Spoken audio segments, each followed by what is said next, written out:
Canal 9 BioBio Televisión presenta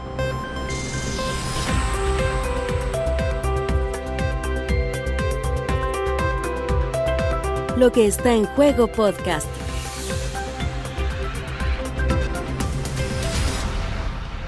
Hola, hola, ¿cómo están? Comenzamos Lo que está en juego podcast de análisis político. Según mi agendita, sería el capítulo 17 de este año. Y no sé si me corrige, señor director, pero llevamos muchos capítulos conversando de política. Estoy junto a Leslie Briceño. Leslie, querida, ¿cómo estás? Con un poco de frío hoy día. Se nota el invierno. Sí, y yo como abrazo pero pelado. acá hay calor humano. El calor humano, dije Sí. yo, sí. Sí.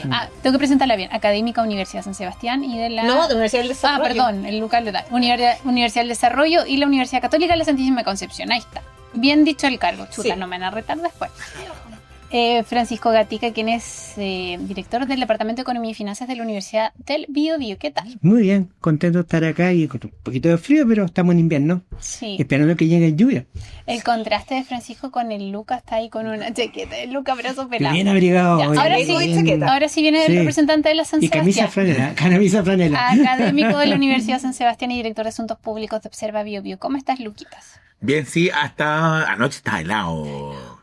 Pero uno tiene que mantener la templanza, porque Sí. recordar que el frío es psicológico. El frío es mental. El frío es mental. Frío mental. Sí, yo acá media... Igual que que el crecimiento, al parecer. Sí, hay Claro. muchas cosas. Y el desempleo. Y todas las cosas. Sí. Y todas las cositas que pasan. Sí, raro este miércoles, medio como de martes. Yo estaba realmente, por eso les hablé ayer en el WhatsApp, porque no sabía qué día era con este feriado de lunes, pero bueno, sirve para descansar. Y hay que aprovechar los feriados porque ahora quieren que trabajemos 52 Sí, horas vamos a hablar de eso a la también. semana, Sí. así que hay que aprovecharlo antes que... Vamos a hablar de eso, pero partamos con lo que un poco nosotros proyectábamos, que era difícil que se aprobara la acusación constitucional contra el ex ministro de Hacienda y de Economía, Nicolás Grau, una acusación constitucional que no dicen que la instaló el Partido Nacional Libertario, pero esto la verdad es que tiene más olor a ministro de Hacienda Quirós que otra cosa. O sea, los datos estaban ahí, era como juegue. Y que además también el ministro Quirós, por mucho que después trató de retractarse de algunas declaraciones, había sembrado un campo para que hubiese una acusación constitucional. Declaraciones donde habla y sigue hablando constantemente de los problemas de caja, el problema de la deuda fiscal, y también, si bien él no lo señaló explícitamente, esta idea del Estado en quiebra, también lógicamente que entregaba algún tipo de material para poder tener un espacio donde podría surgir una acusación constitucional de este tipo.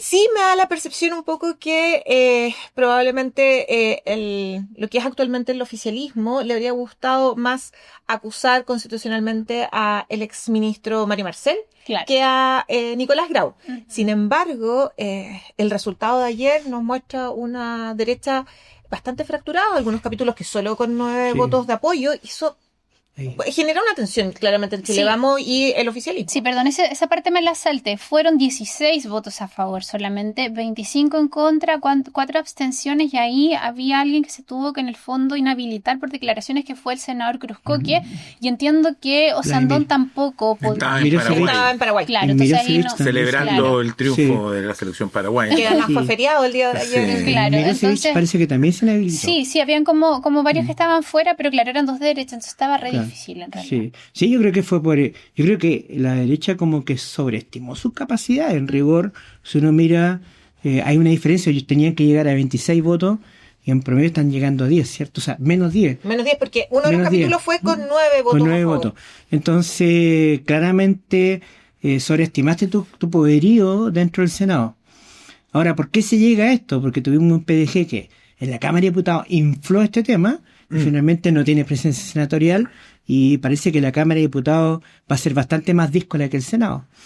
Pero claro, generó un precedente y por suerte, no sé, yo creo que todo indica que el Senado es tiene más templanza y tiene más visión de largo plazo de lo que puede la Cámara de Diputados. Yo quiero celebrar hartas cosas. Yo quiero celebrar primero que demuestra por qué necesitamos un bicameralismo. Yo no sabía que era bicameralista hasta que el primer proceso constituyente puso en riesgo el bicameralismo y me salió mi bicameralista. Sí, igual que los romanos, Cámara de los plebeyos, claro, y Senado como gente de bien.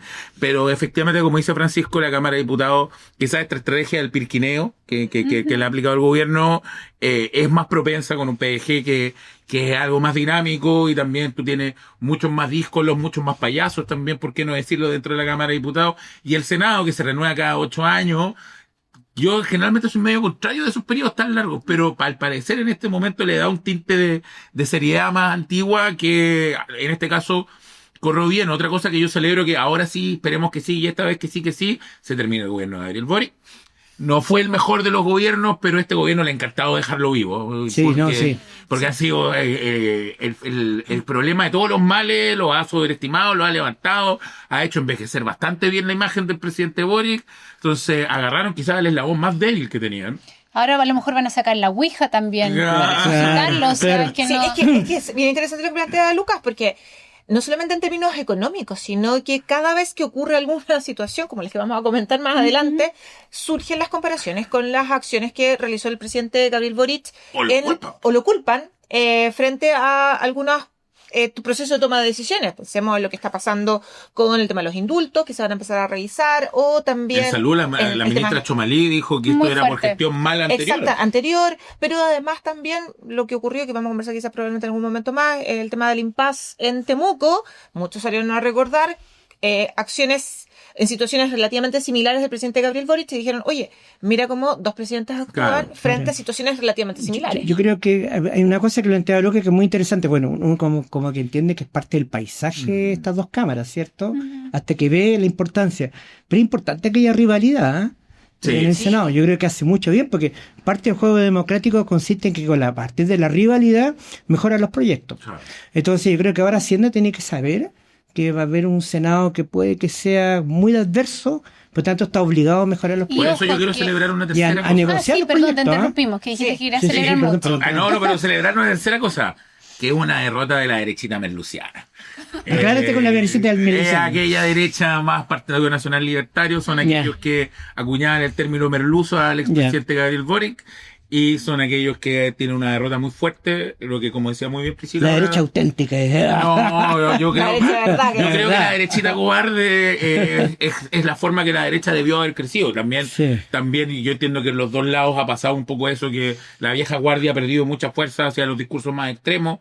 Pero en general también esto es una demostración que si quieren irle bien al Senado tienen que volver a ciertas lógicas de negociación. No pueden omitir totalmente a la izquierda. Entonces, pensando en la mega reforma, la ley Pichanga que le puso muy bien Francisco, donde tienen que negociar la reconstrucción y el crecimiento, vamos a hablar del empleo, y Chile requiere un esfuerzo. Quizás la estrategia de ir a buscar un voto pirquiniano en el Senado no funciona. No funciona, y sí conviene negociar grandes temas. Sí, ahora, ¿qué es lo que deja? Yo creo que a mí yo lo veo como un cierre de ciclo, de esto ya se acabó. Esperemos. O sea, yo creo que la señal de Chile Vamos es esa. O sea, yo creo que sí se abrió algo. Para esto, finalmente. Sí se abrió algo, que sea un cuestionamiento con respecto al mecanismo de acusación constitucional. También hay proyectos, claro. Y que finalmente es una revisión, porque efectivamente el tema se ha ido como perdiendo su norte, Entonces, no es sano tener 14 acusaciones, 11 acusaciones.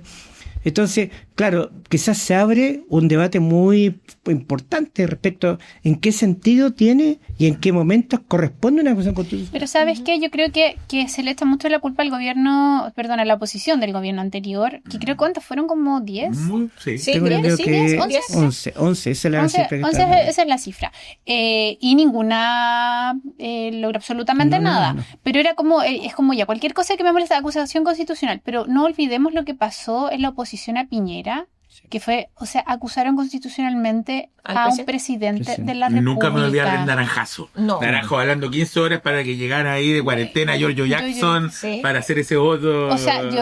Hay que entender un contexto, estaban pasando cosas en nuestro país, pero aún así es una cosa alucinante. Pero esta batalla sin campal comenzó con Proboste. Claro, Sí, por supuesto. La primera. Bajar el velo y ahí empezó Ahora, a hacer. mira, hay algunas que tienen el quizás tema- más mérito que otras. Claro, pero el tema se puso anómalo Sí. a Y partir se de ahí, convirtió, se ¿verdad? convirtió en un deporte Un deporte, constante claro. y estuvimos 2 semanas, o sea, en realidad un poco más de tiempo, pero las últimas 2 semanas, 3 semanas discutiendo en el Congreso, en la Cámara de Diputados específicamente, lo de la acusación constitucional, que lo conversamos en el programa anterior, donde incluso el informe dentro de la comisión va con un informe negativo. Sí. Sí. O sea, donde los acusadores no conseguían que expertos fueran a dar su testimonio a la Cámara, ante la comisión. Entonces también nos estamos dando cuenta que la cantidad de tiempo que se pierde, yo no sé si la ciudadanía espera que sus parlamentarios se queden discutiendo temas de acusaciones constitucionales cuando hay otros temas que tienen que discutirse y que todavía están ahí Qué interesante, que hay ahora que vamos a entrar al mundo del mercado laboral, es interesante ese criterio de la eficiencia Sí. legislativa. Pero que además tienes Claro. que recordar algo muy importante, que según este gobierno y su campaña basa en la idea de que estamos en una emergencia.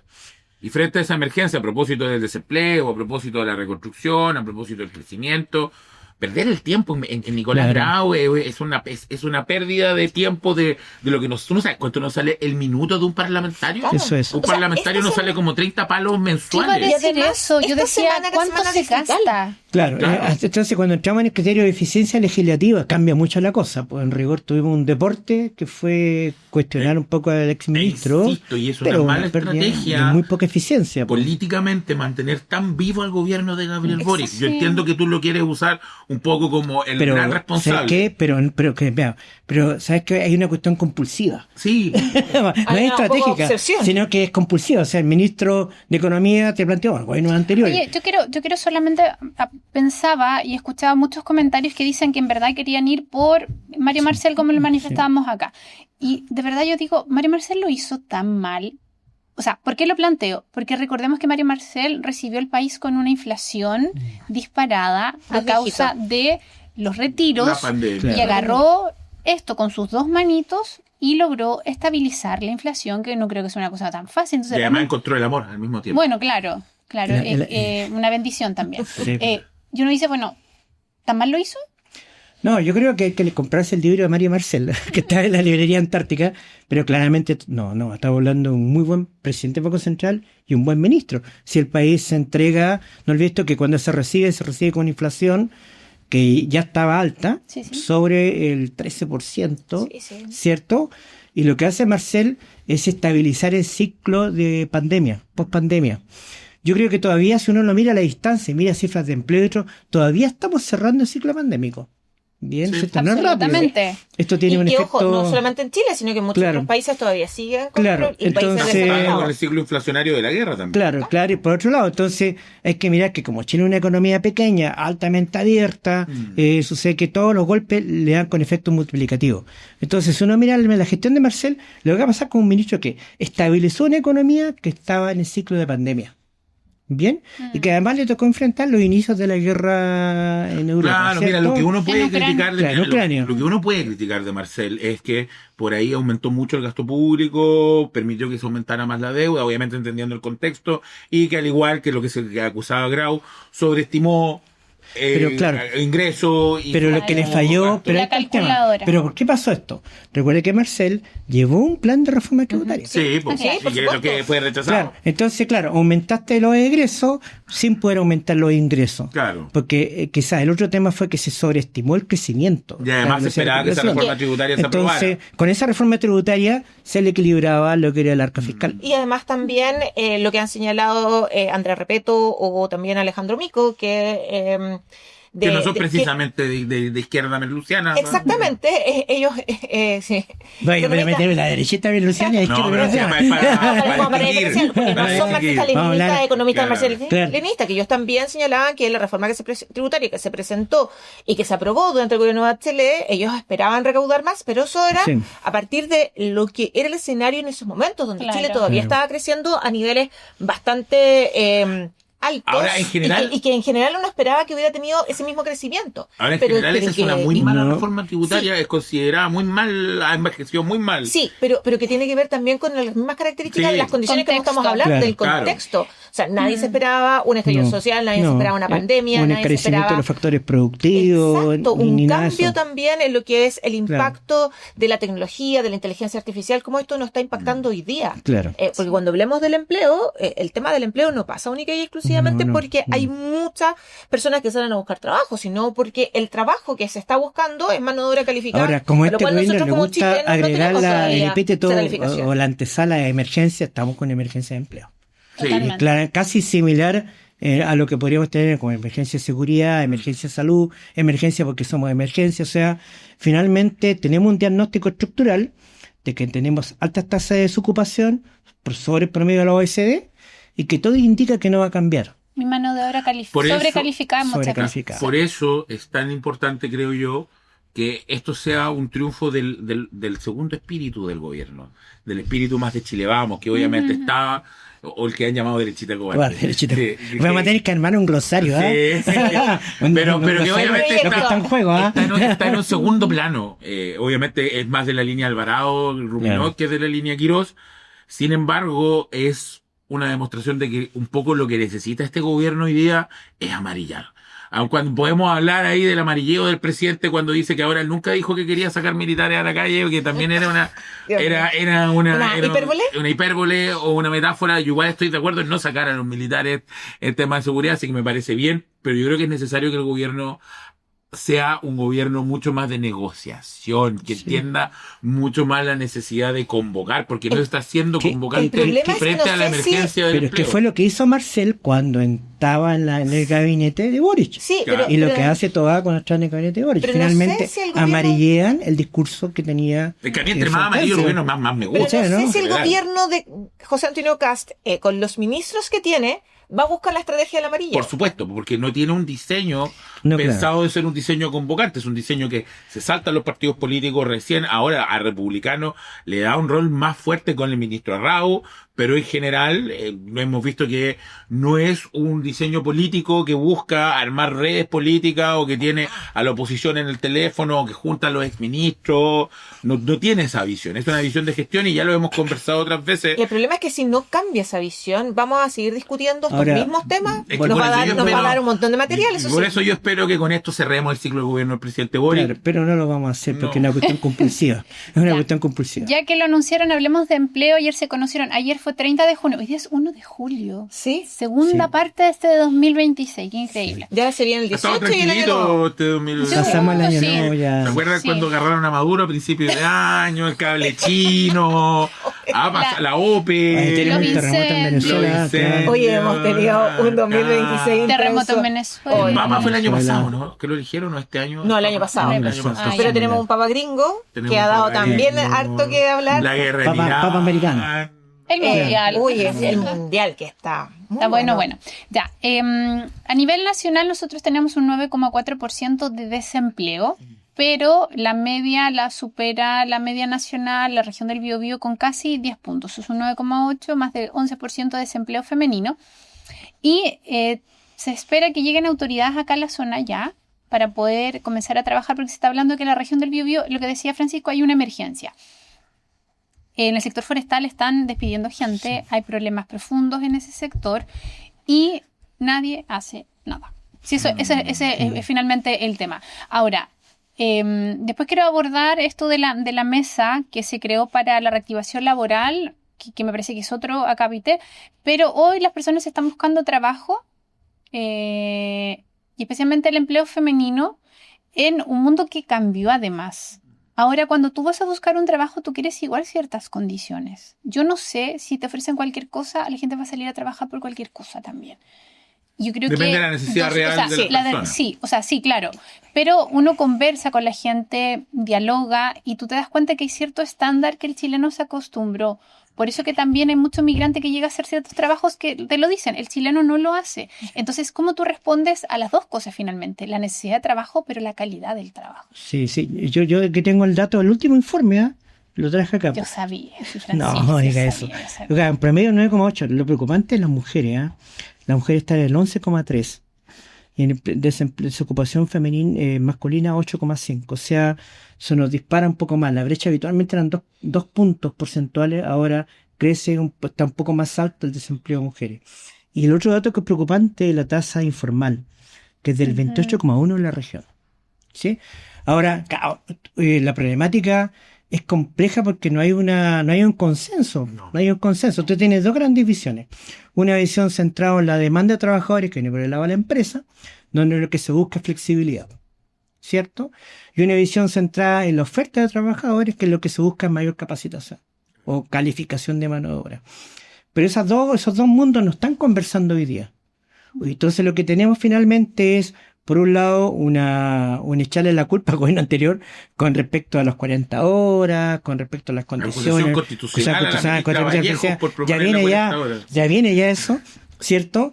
Versus una economía que no logra generar empleo porque no está creciendo. Y que no logra generar empleos hace rato. No es una cuestión, no. Técnicamente ya nosotros estamos a las puertas de la recesión técnica. O sea, varios índices IMASEC que han ido a la baja. Por lo tanto, el escenario de corto es complejo y el escenario de mediano largo también es complejo. Bien decía usted, claramente ya hay empresas en Estados Unidos que han reestructurado su mano de obra.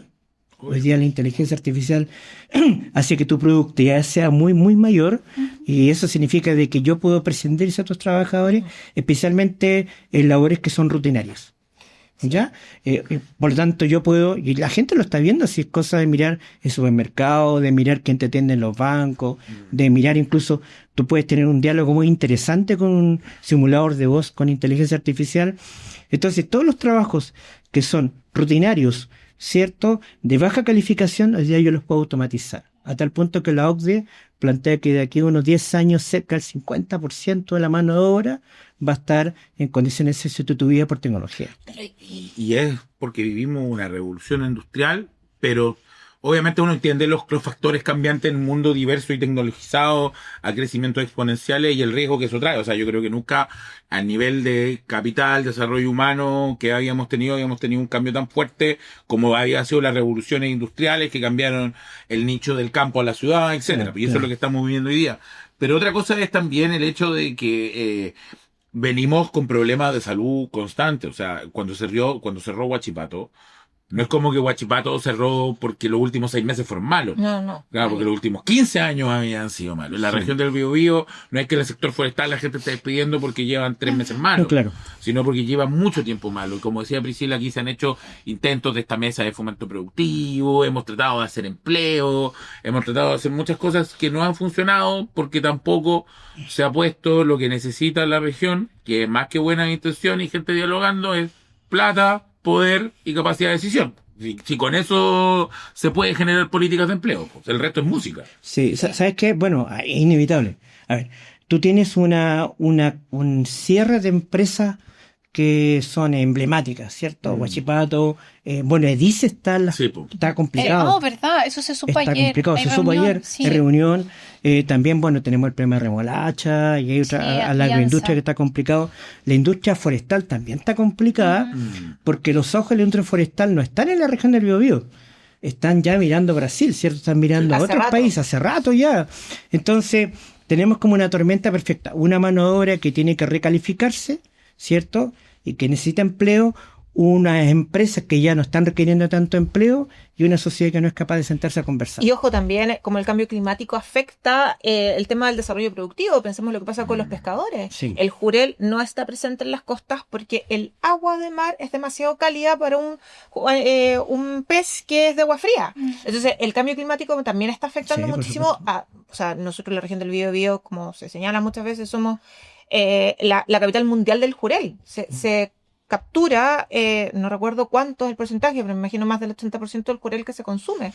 Entonces, obviamente que eso también afecta el desarrollo del empleo, algo que mencionaba Francisco y también Lucas, como la tecnologización, esta nueva forma de entender la revolución industrial, más bien desde la lógica de lo científico y desde lo tecnológico, está generando transformaciones del mercado laboral en forma muy rápida. Esto no es como, claro, la llegada de la máquina a vapor, que necesitábamos a alguien que aprendiera, entonces probablemente los efectos si bien tiene un impacto en el corto plazo, más bien a largo plazo. Hoy día lo vemos que la inteligencia artificial, la automatización, es de la noche a la mañana. Es de transición, porque cuando estuvo la máquina a vapor también hubieron movimientos que discutieron contra la máquina a vapor, ¿cierto? Claro. Pero sucede que claro, sabemos que generan más mano de obra, que requieren mayores estándares de calificación. Pero en el corto plazo, claro, tú te mueres en el corto plazo. Claro, además es súper gráfico. O sea, preguntas a la gente, metas a redes sociales y ves los afiches. Todos los afiches están hechos con IA. Ya los diseñadores gráficos están los spots publicitarios. Claro, con IA. Yo veo los comerciales del mundial, la mitad está hecho con IA. Por supuesto. Y los diálogos, claro. Sí. Y también los guiones probablemente todos están hechos con IA. Claro, entonces un trabajador puede producir el doble, y si puede producir el doble, bueno, va que tengo el trabajador del lado. Exacto. Y ese es el razonamiento. Pero también tú lo mencionabas hace un momento, los cajeros supermercados, ¿cuántas ahora? Muchas personas prefieren pasar por las cajas automáticas por diferentes razones, pero los supermercados han ido disminuyendo la cantidad de personas que trabajan y probablemente muchos van a tener que estar cambiando de tipo de funciones. O esta polifuncionalidad, o tú vas a un supermercado más pequeño y la cajera cuando no tiene personas en la fila se para a reponer, o sea, a ver, yo creo que aquí hay como dos, yo los escucho a ustedes y analizo como dos vertientes: el problema, no hay empleo, y la solución, ¿dónde está poniendo el énfasis finalmente? Claro. Porque nosotros planteamos, por ejemplo, en varias notas acá en el canal y a través de Radio Bio Bio, que por ejemplo hay crisis en el sector inmobiliario. Tanto así que la Cámara Chilena de la Construcción está planteando, ¿cierto?, retomar esta idea de construir en altura en el centro de Concepción. Perfecto. Construyes. La persona que va a comprar tiene la capacidad adquisitiva, el banco le va a permitir poder endeudarse en 20, 25 años para poder comprar. Es muy difícil. Te ponen un montón de trabas, entonces tú tienes la oferta versus la demanda, siento que no están conversando. Sí, ojo, que ahí muy importante lo que acabas de decir tú. ¿Cuál es el mercado que puede estar saturado? El que está sobre las 4.000 UF. ¿Cierto? Claro. Pero tenemos una fuerte demanda de vivienda social. Sí, pues. Entonces, claro, para una empresa constructora, efectivamente, hoy día para él, por volumen, por tamaño, por complicación, por todo lo que tú quieras, la vivienda social no es opción. No. Entonces estás construyendo 5.000 UF, que tiene un mercado que hay una parte importante que la compran las mismas empresas mobiliarias o empresas que son corredoras, para arrendar.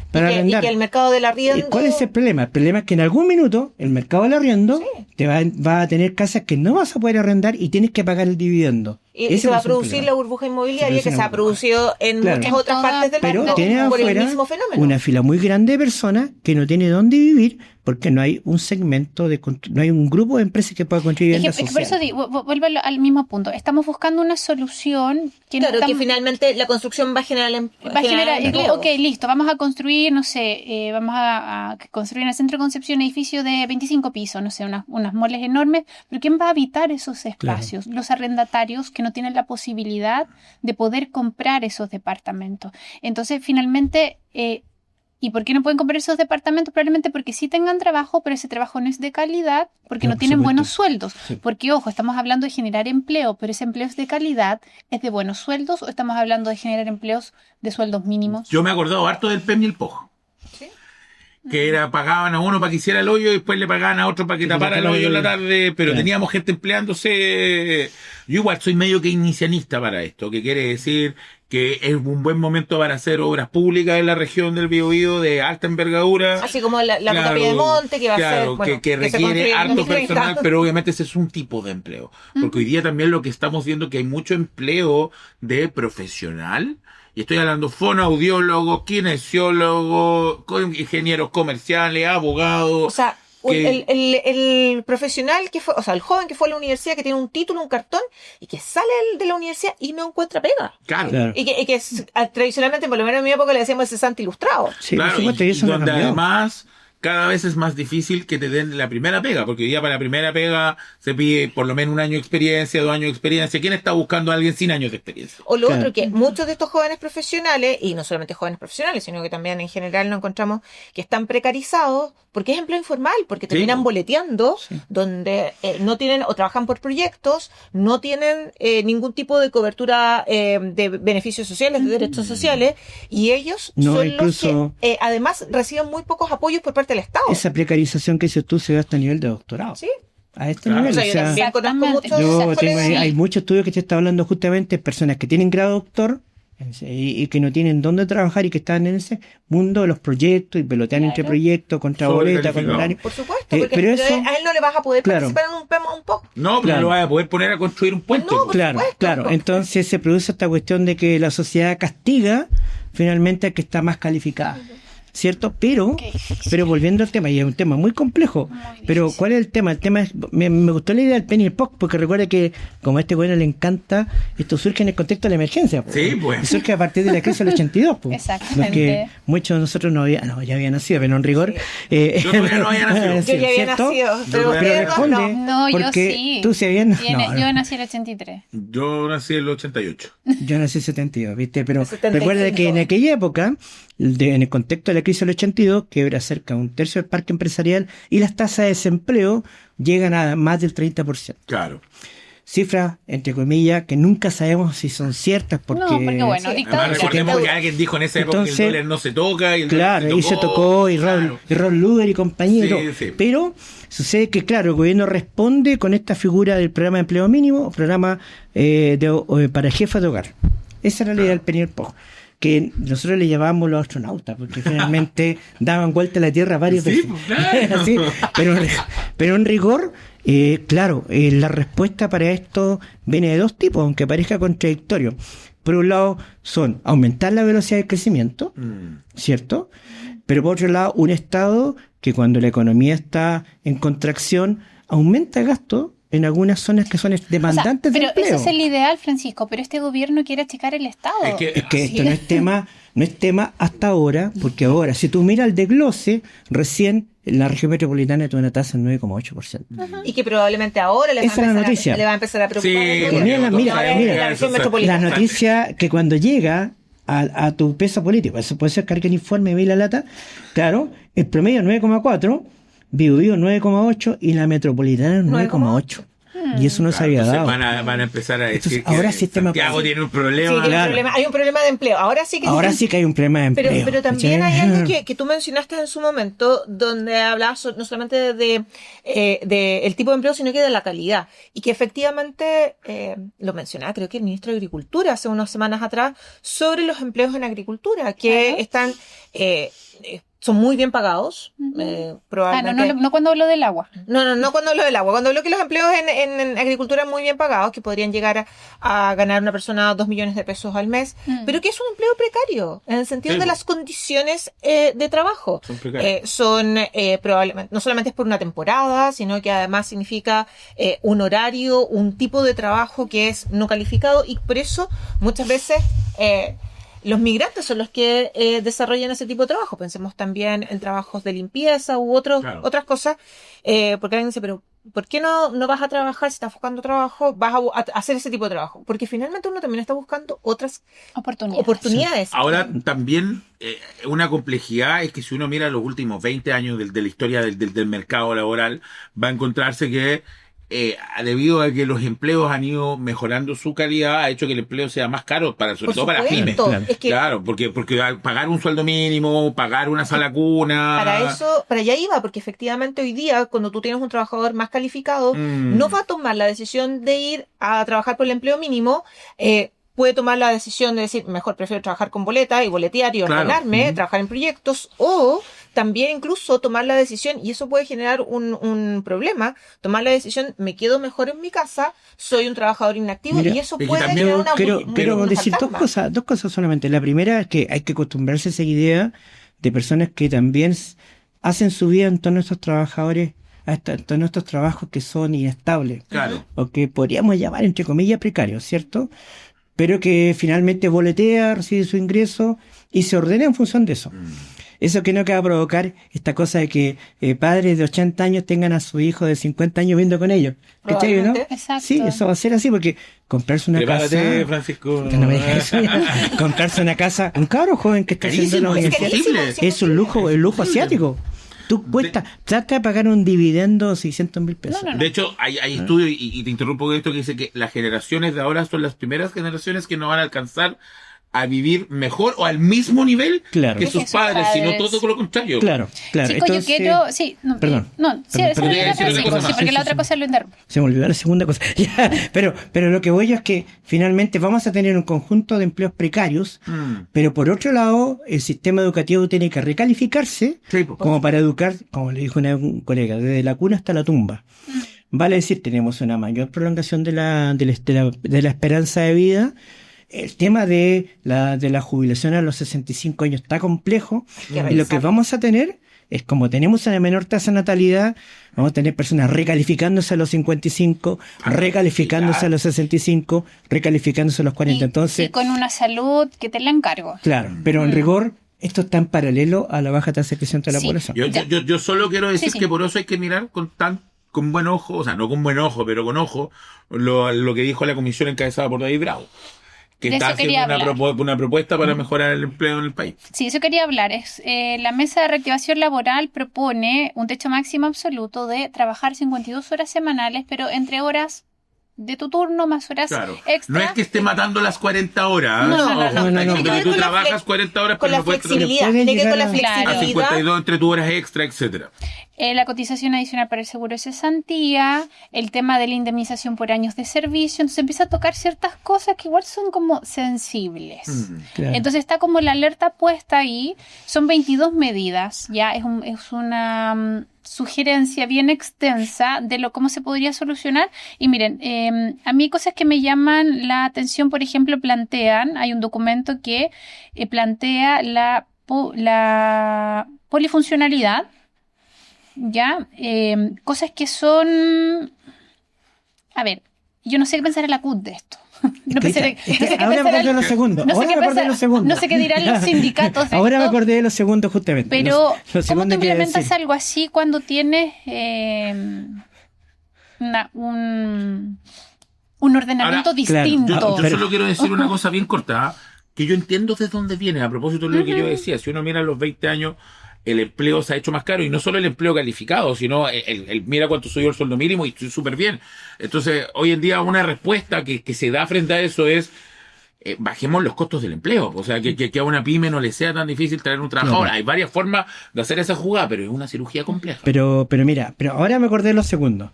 Pero se me enredó con lo que acabas de decir tú. No, lo primero es que lo que también se ve, que cuando hay estos avisos de cierre, Huachipato, Edice, tema forestal, los primeros que salen a gritar son los sindicatos.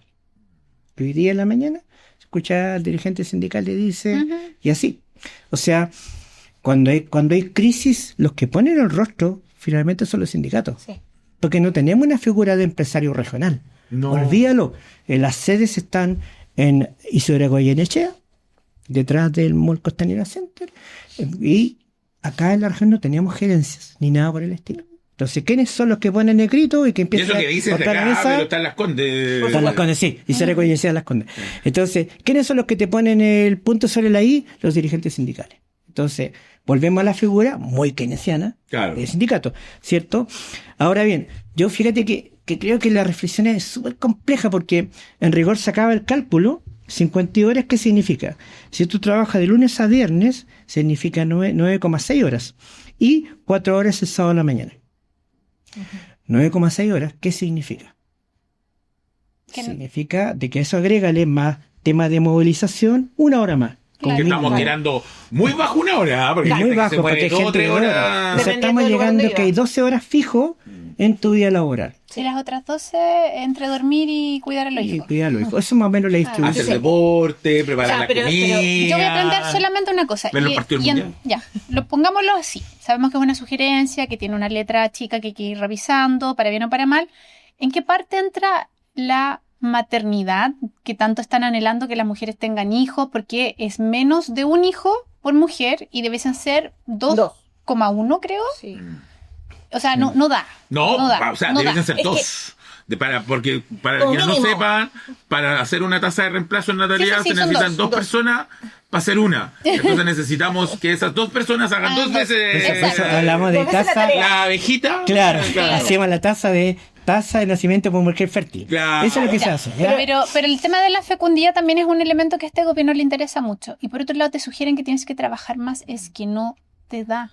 No, y Claro. no solamente eso, sino que la falta de coherencia, un poco lo que tú estás señalando, asociado a, claro, tú quieres un mayor crecimiento económico, tú quieres además que la mujer se incorpore al mundo laboral, tú quieres además que la mujer tenga hijos, pero al final todo, especialmente en el tema de la maternidad, no hay ningún incentivo Es que asociado a que las mujeres quieran tener más hijos o que quieran tener yo hijos. el otro día leía un artículo bien interesante sobre el duelo en vida que hacen muchos padres porque quieren tener más hijos, Sí. Pero pero que saben que económicamente no les da. Y yo entiendo que el incentivo es bajo, más encima van a tener hijos para que después el presidente los rete.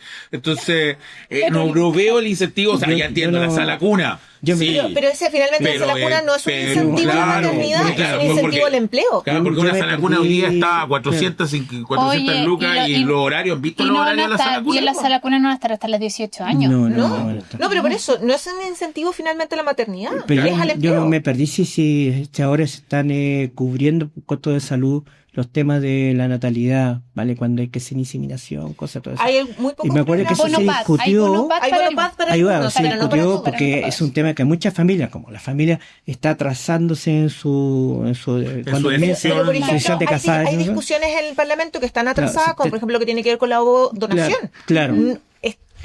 Se metió la donación en la misma discusión de la maternidad subrogada y finalmente Se apartó. se Claro, apartó ahora y no hay una discusión. Yo vuelvo seria al sobre tema de fondo, porque es un tema social. No sé, bueno, voy a la lata, pero hay una historia que cuenta que cuando Ford ya automatizó toda su serie de producción de automóviles, ¿cierto? Se acercó con el presidente del sindicato y le dijo, mira, ya toda esta línea de producción ya está automatizada, así que puedo prescindir de la mitad de los trabajadores. Y el presidente del sindicato lo queda mirando, perfecto, señor Ford, pero ¿quién le va a comprar sus automóviles? ¿Bien? Entonces tú necesitas también tener mano de obra que te compre tus Es que cosas. eso po. es lo más básico Y del eso- ciclo Lo de los económico. Y eso es, departamentos que claro, se planteaba entonces- Básico del recién. ciclo económico que uno enseña en economía. Claro, y 101. eso es, finalmente yo necesito tener demanda agregada para poder comprar lo que produzco. ¿Sí? Y si no se hace esa discusión por vías de consensos, como se dio quizás el año 39 en este país cuando fue el nacimiento de la Corfo, o como se dio después, nunca vamos a poder tener un estándar de desarrollo. No. Oye, disculpe, me puse demasiado cepaliano, mire, ¿ah? nos queda, Demasiado. nos queda poquito tiempo. Yo creo, bueno, vamos a tener que retomar esto del empleo porque estamos muy deprimidos en realidad, que no vemos solución. Pero yo creo que alcancemos, que algo ya decía Luca, hablar un poquito del presidente. Ya, un poquito del presidente. Un presidente que está preocupado por los niños. Claro, hubo una Por discusión, entiendo que en Villarrica con un niño, pero también esa fue también una situación que se dio en el contexto que él también hizo declaraciones bien particulares de una señora que le decía que él no le alcanzaba y que porque la señora que tenía más dinero, ¿cierto? Y porque ella sí, yo no. Y él invitó a todos a alegrarse porque el rico tiene plata, finalmente. O sea, sí, No por las oportunidades que se dan en Chile y la Claro. demostración de que hay gente no, en buena porque situación las económica. personas, gracias a su esfuerzo, Claro. logran lo que tienen. Claro. Y hay gente que se va a morir esforzándose y no va a lograr ni siquiera la casa Es propia. que bueno, caemos en la simpleza, ¿no? De esa idea de que el pobre es pobre porque es flojo, porque quiere, sí, porque que quiere ser finalmente pobre, eso que uno lo deja, que uno creía que está en la caricatura, pero hay cositas que le traen a recordar. Ahora, el incidente particular es muy sintomático de dónde está hoy día el presidente de la República. Por ejemplo, Javier Milei, y yo me acordaba a propósito de esto, tuvo por redes sociales un intercambio con un niño de síndrome de Down. Sí, No te sí, puedo creer. no, entonces esta soberbia, ¿no? que trae los gobiernos de esta derecha muy conservadora se ve un poco plasmada en la creencia, porque él era el primero en decir con mis hijos no.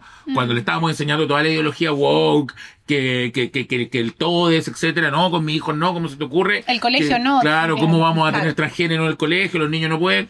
Pero él sí puede educar a un hijo y decirle que la mamá lo está instrumentalizando para hacer política, porque si Pero con que mis hijos mira, no, debiese ser ley pareja. Es que finalmente viene algo que conversamos varias veces, esta superioridad moral que tanto que criticó el gobierno de José Antonio, o sea, que criticó el sector de José Antonio Kast antes del gobierno, al Frente Amplio, vuelven con la misma lógica de la superioridad moral. Son ellos, po. Sí, porque ahora ellos sí, po. Los otros son malos, pero nosotros somos buenos. Pero también yo creo que hay otro tema también importante, que yo, con el caso de lo que tú relatabas recién, de este comentario que hace el presidente, la situación de no sé si es una discusión entre un niño o la mamá, etcétera, porque además el video la va a dejar, no quiero comentarlo. Es muy raro, todo muy raro. ¿Dónde está el equipo asesor del presidente? La comisión avanzada. O sea, porque la comisión podría haber dicho, oiga, presidente, ¿sabe qué? Mejor vámonos por otro vámonos. lado.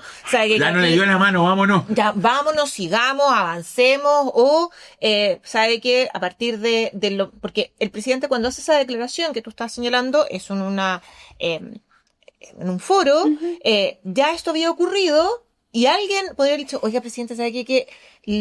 Si le preguntan sobre eso, usted podría decir esto otro, hablar sobre el tema de la necesidad de generar más oportunidades, hablar de un montón de otros temas. Que en teoría le quedan cómodos a la derecha. Exacto, y uno podría haber dicho, podríamos haber hablado de esto y no de esto otro, y al final terminamos hablando de esta impas, por decirlo de una forma muy sutil, versus lo que de verdad debió de haber estado conversando. O sea, el presidente fue a la región si es que no me equivoco, a reunirse con familias, entregar títulos de dominio a familias mapuche, a entregar una serie de otras acciones del Estado, estar presente como Estado, y terminamos hablando de estas cosas chicas. Ahora, yo no sé, la imagen que tuve fue que el presidente se enojó. Sí, también. Se enojó y el rostro le cambió y se enojó. Ahora, claro, es normal que un presidente se enoje, pues cierto, pero hay ciertos estándares, hay ciertos momentos. Pero no se puede enojar con un niño. Pero con un niño no, sí, claro. No, o sea, pero además puede tú te puedes enojar ahora, en otros contextos. La comparación fue inmediata, porque inmediatamente se ve una foto del Boris jugando con un chico ahí, cuando la abuela dijo, mi abuelita no está de acuerdo con usted, está muy bien que su abuelita no esté de acuerdo conmigo, y todo eso, entonces, pero se enojó. Y quien se enoja se pierde. Sí, porque el que se pica pierde. El que se pica pierde. Y lo otro, quiero decir algo, era un niño autista los ML en un niño con síndrome de Down. Y la otra cosa, solamente decir que esto de que esta familia hay que en realidad venerarla y viene de la familia del levántate más temprano. Sí. Levántate más temprano, que el 2018 tuvo una historia eso. Sí, pues. Entonces, cuidado, porque esas frases también son frases complejas que quedan. Sí, no, yo decir que al menos como a mí me criaron y en el país en el que yo he vivido prácticamente toda mi vida, a nadie le gusta que se metan con sus hijos. Claro. Uno no le habla al niñito porque entra las mamás leonas, ¿cierto? Los papás, ¿cierto? Entonces es raro. Es raro porque como que culturalmente tú no te metes con los niños ajenos. Uno de repente mira feo, te parece algo raro, pero uno calladito. Y hubo un espacio en el que él se pudo haber retractado y no lo hizo. Y siguió. Y dime el nombre de tu mamá. Sí, se fue acabando la tumba solita. Sí. Claro. Oye, miren, nos vamos a pasar un segundito, pero yo sé que Lucas quiere hablar algo sobre el Hospital Regional. Luquitas, te voy a dar el espacio para que lo manifiestes acá, para que quede grabadito. No, solamente que me parece impresentable que estén cortando tratamientos de quimioterapia por ausencia de equipo, insumos médicos, medicamentos, sea de quien sea la culpa, porque nos podemos apuntar y podemos hacer acusaciones constitucionales. Falta de stock, dicen. Claro, pero una buena gestión pública es evitar precisamente gobierne quien gobierne que eso pase. Yo me sumo a lo que dice él y le agrego algo que dijo mi papá. Lo que están haciendo es una violación de los derechos humanos. Exacto. Sí. Hay que entenderlo así. Finalmente, no recortar el presupuesto de salud para personas que están con tratamiento es una violación de los derechos humanos. Ya. Lucas Serrano, Francisco Gatica, Leslie Briceño, Andrés Soñate y usted, gracias por su sintonía. Somos Lo que está en juego. Esto no para. Vamos a la segunda mitad de este 2026 con más comentarios, opiniones y diversión, por supuesto. Y ojalá más tiempo. Canal 9 Bio Bio Televisión presentó